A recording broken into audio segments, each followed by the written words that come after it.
Hello everyone, welcome once again to Pop Culture Comics in Overland Park, Kansas. I'm Captain Logan, and it's time for my comic book picks of the week.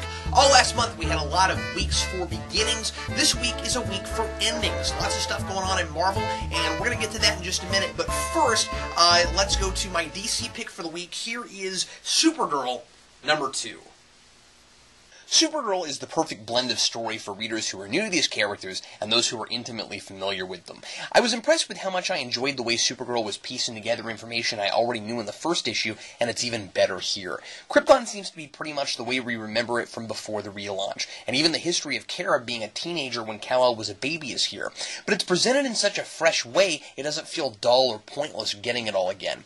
And that's because of the competent storytelling, the very close first-person narrative we're getting from Kara.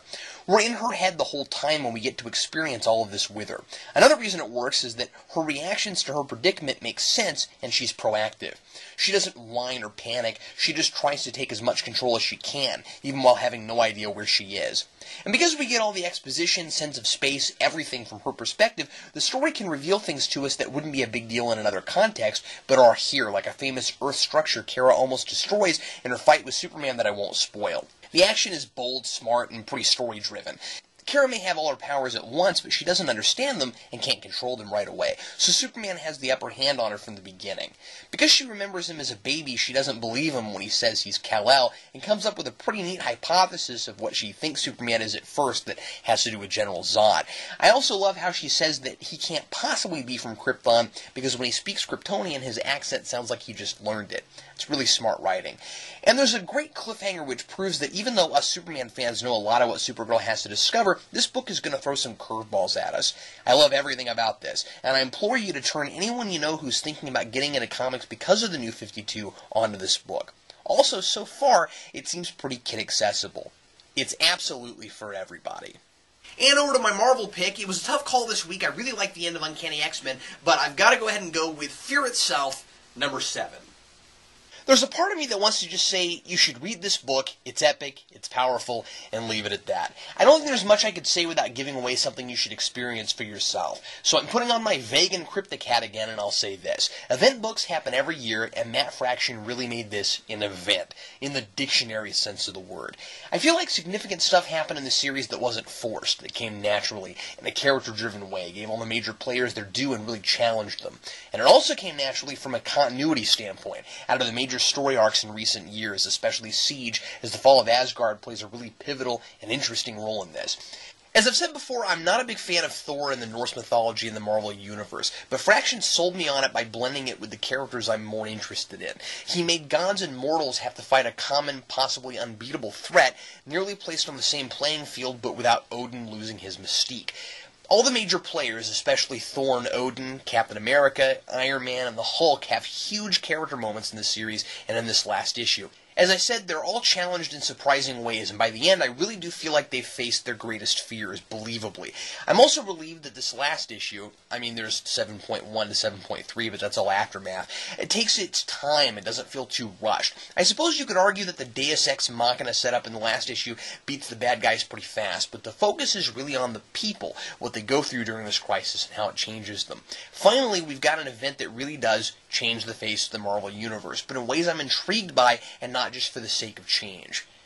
The issue itself is just one incredibly larger-than-life battle after the next, in exquisitely drawn panels by Amonin. I should mention one of my favorite things about this book has been the vibrant colors. It's a really eye-catching book on every page, and here, with the weapons from Asgard and the other earthly planets, we get lots more of that. A book that, at the beginning, I thought was trying too hard to hit close to home on current events, by this issue is an escapist piece you can get lost in, that has a hopeful conclusion about the state of the real world. I like that.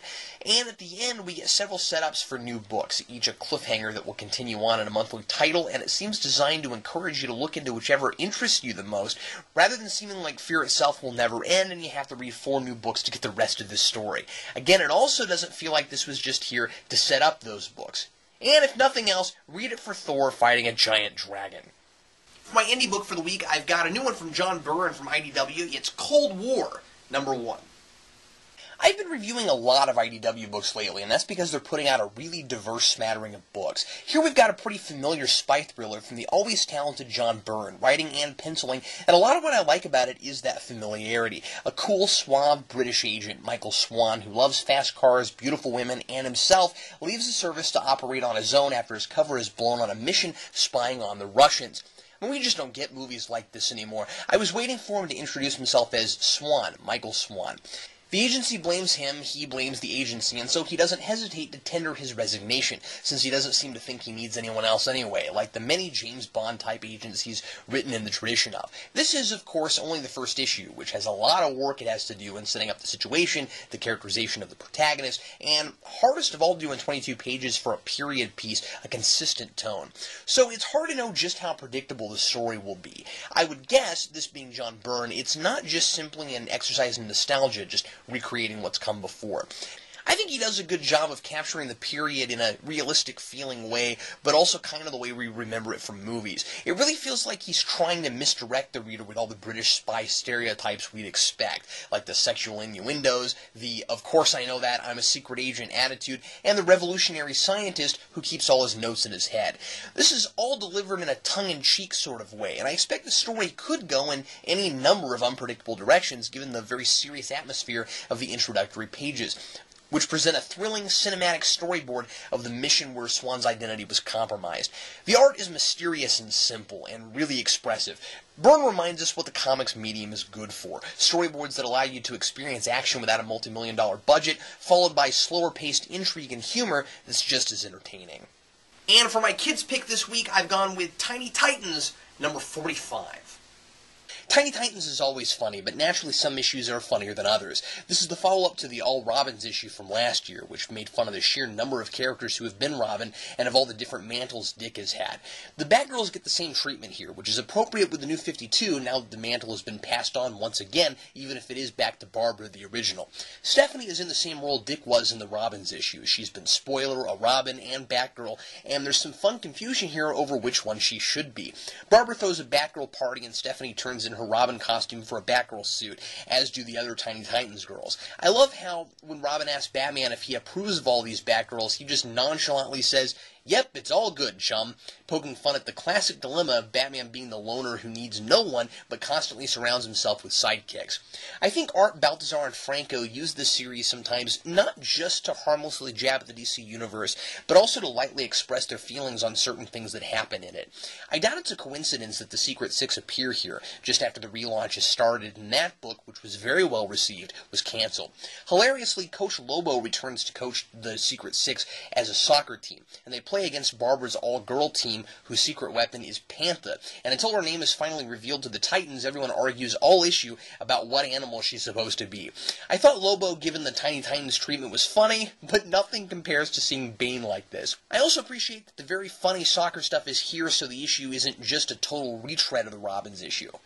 And now here are some other books I read this week that I really liked, and you might too. As I mentioned earlier, here is Uncanny X-Men, number 544. This is the final issue for this series, setting up the two new X titles, and this is really bridging the gap between the original core X-Men, going all the way back to the original 5, up to now to the new X-Men. And it uses an old villain to do it, who is finally being brought back again. I'm really excited to see how he fits into everything, and I'm not going to give it away. This was a really great ending for this series, and especially if you missed Schism, this recaps it very well. And Justice League number 2, the big Batman-Superman fight, as anticipated from last issue. Flash finally comes into the mix. I like the first issue. I like this even more. And then, of course, the Snyder-Capullo Dream Team, Batman number 2. We finally get to see how Dick Grayson fits into everything that was going on with the first issue, and we learn a little bit about the Order of the Owl and why they want to kill Bruce Wayne. Really good stuff. And Captain America Corps, number 5 out of 5. I have really been enjoying this series. Just big, over-the-top, escapist stuff with different Captain Americas from different time periods all coming together to save the universe. I really enjoyed this whole thing all the way through. Well, hey, those are my picks and recommendations for new comics for this week. If you're ever in the Kansas City area, be sure to check out Pop Culture Comics in Overland Park, Kansas.